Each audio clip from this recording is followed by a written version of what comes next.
Formula One can be confusing for long-time fans, showing just how complex it can feel to newer viewers.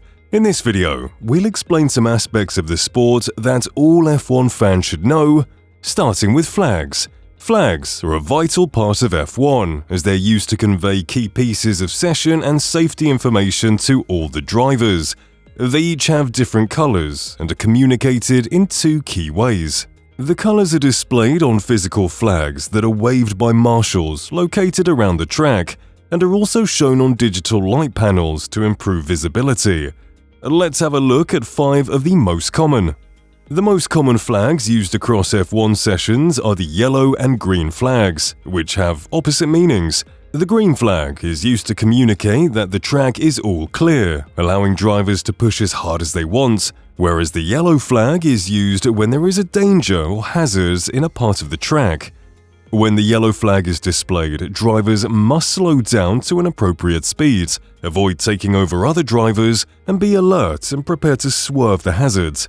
This flag can either be single or double waved, with the flag being double waved in circumstances where there's significant danger, often meaning that the track is blocked or has marshals on it.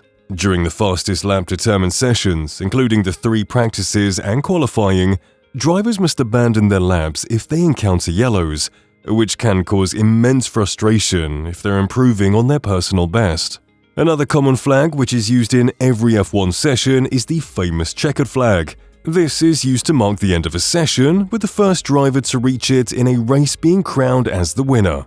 The red flag differs from the checkered flag by meaning that a session has been brought to a temporary stop rather than to an end, and is used when it's decided that a pause is required for a significant incident or inclement weather.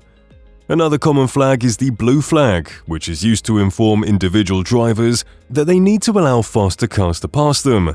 In non-race sessions, it's shown to drivers on slow laps when a driver on a fast lap is approaching, while in sprint and Grand Prix races, it's used on drivers who are being lapped. Now, let's look at some crucial terminology that will help you when watching F1.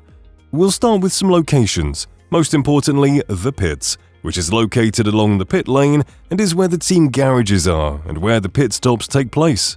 The garages in the pit are fairly small, so the teams use another area known as the paddock to house the rest of their operations during a Grand Prix weekend. The paddock is also home to the race officials, media, and any VIPs lucky enough to have a behind-the-scenes pass.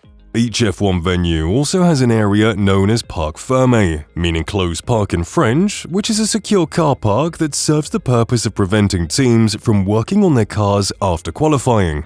Our fourth and final area is the Podium, which is where all the drivers want to be after a Grand Prix. The Podium is a platform with 3 race sections, with the winning drivers standing on the highest section in the middle, second on the right, and third on the left. Lewis Hamilton currently holds the record for the most podium wins in history with 202, whilst Nick Heidfeld has the unwanted record for the most podiums without ever standing on the top step, with 13. Now, let's look at some vehicle terminology, starting with DRS, which stands for Drag Reduction System.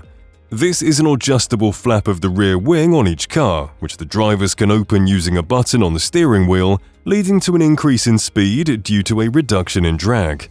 DRS can only be used in certain areas of tracks, known as DRS zones, but only if they're within 1 second of the driver ahead of them. Another important term is outlap, used in qualifying and practice, which is the first lap a driver completes after they leave the pit lane, during which it is key for the drivers to warm their tires to ensure that the laps that follow are optimized. Finally, let's touch on a few concepts that will help you better engage with Grand Prix, starting with the safety car. This is a road-style car that's deployed onto the track when the race director feels that all of the drivers must slow down due to a hazard. The F1 drivers must line up behind the safety car, which travels at a safe pace, leading many drivers to opt to come in for a pit stop as it reduces the relative time that they lose. Along with the safety car periods, there are also some virtual safety car periods, which require the drivers to slow down by a set amount, but do not see a physical safety car take to the track. Another important concept is the difference between oversteer and understeer, which are both caused by a lack of grip. In oversteer situations, the front of the car turns a sufficient amount when the driver wishes to, but the rear end remains straight, whereas during understeer, the opposite happens. Oversteer occurs when the car turns more than the driver wants to, whereas understeer is when the turn is too minor. There's also a difference between an overcut and an undercut, both of which are types of strategy. When attempting an overcut, a driver stays out of the pits longer than their rivals in the hope that this gives them an advantage which will see them pass their rivals when they come out of the pits, or later in the race when they have newer tyres. An undercut is the opposite and sees a racer pit before their rivals, a tactic which is often used at tracks where it's hard to overtake. Thanks for watching. If you found this video helpful, give us a thumbs up and let us know in the comments if you learned something new.